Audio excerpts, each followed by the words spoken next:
today's video, pupunta kami ng Catbalogan with my sis, Risa.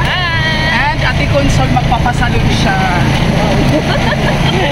Sa araw na to, samahan nyo ako dahil baka may share akong idea about sa pagbili ng eyeglass na may grado at ang mga sanhi nito. Ganon din sa pagpapautang ng cellphone. Pasensya na sa kuha ng kamera ko dahil cellphone lang ang gamit ko. Medyo magalaw, full storage pa kasi ang Insta360 X4 ko. Marami pa kasi yung for edit doon. Hindi ko na maasikaso sa dami ng account na hawak ko at sa mga gawaing bahay din. Eto na nga, kasama ko ang aking sis sa simbahan, kaibigan, kumare at second cousin. Diba ang daming relation? Dahil ang sadyan na lang naman, ikumuha ng package siya sa LBC, kaya ang sabi ko isamahan niya na ako sa mga lakad ko. Totally pareho lang naman kami ng sinakyan na service sa tricycle. Papasok tayo ngayon dito sa Metro Mall dahil magpapagawa ko ng eyeglass sa EO. Kasama ko naman ang aking kaibigan, kumare, si Risa. Pakifollow din ng kanyang account, Risa Eliano. Thank you.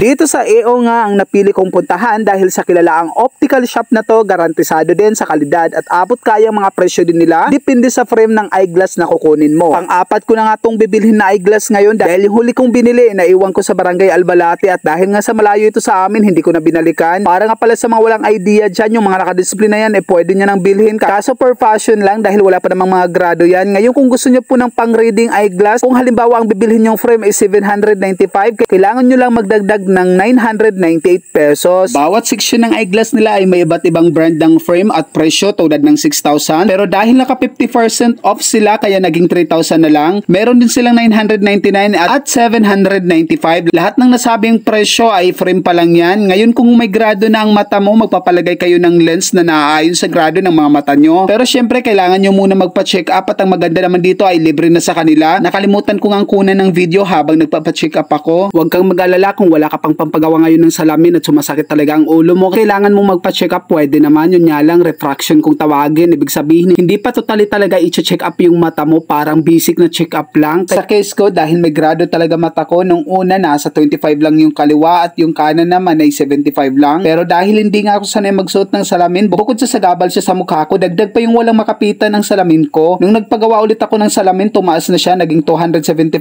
na ang kanan at naging 75 naman ang kaliwa. At this time nga, yung kanan ko naging 225 na lang at yung kaliwa nga ay naging 0 na yung grado dahil nga yun sa lagi akong nagsusuot, kaya dapat kapag may salamin lagi mong isinusuot, kapag hindi kasi lalong tataas yung grado mo. Kasi kapag wala akong salamin, kahit nung hindi pa ako nagpapagawa, madalas nahihilo ako, nasusuka, sumasakit sa may taas ng mata ko, pati yung may batok ko, hindi naman ako high blood dahil nga yan sa may grado na ang mga mata, kaya pinupulsa ng mga ugat ng mga mata natin na tingnan yung mga bagay na kahit nahihirapan yung paningin natin. Ang binili ko ngang frame ay 795 lang. Gusto ko sana ng tig 3,000. Maganda kasi yung design at branded din. Kaso nga nanghinayang talaga ako sa pera kung di lang talaga sumasakit yung ulo ko. Hindi na talaga ako magpapagawa ng panibago. Dahil nga may grado ang mata ko, yung 795 na binili ko, yung salamin nun papalitan ng may grado. Pinalagyan ko na nga din ito ng anti-radiation dahil madalas cellphone ang gamit ko dahil dito ako nagkakaroon ng income. Pinalagyan ko na rin ito ng photochromic para hindi ako nasisilaw kapag nasa arawan ako, lalo na nagpapalipad ako ng drone. Dahil nagpalagay tayo ng photochromic, nagdagdag na naman tayo ng 998, so yung total na binayaran natin is 2,791. Process 15 minutes lang kasi hindi ganun karami yung tao nila dito ngayon. Pero pag Saturday and Sunday daw, madalas marami yung tao dito. So ngayon kasi is weekdays naman, 15 minutes lang ako mag-aantay. So ito na, for payment na tayo.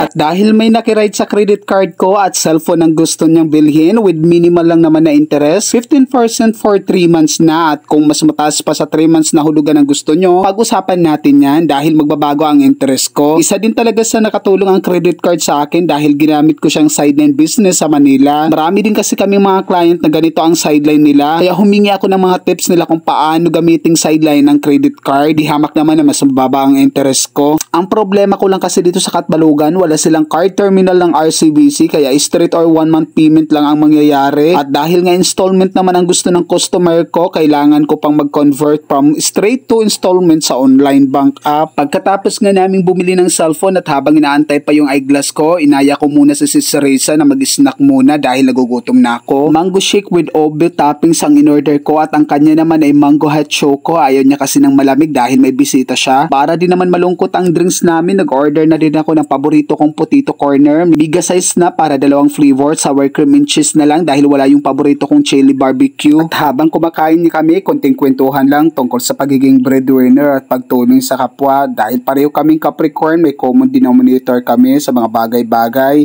Tahimik lang sa umpisa but with strong character. At dahil kanya-kanya tapos na ang aming mga lakad, hito na't uwian na tayo. Please share and follow po at paki-like na rin po ang aking mga videos. Maraming salamat. Have a great day everyone.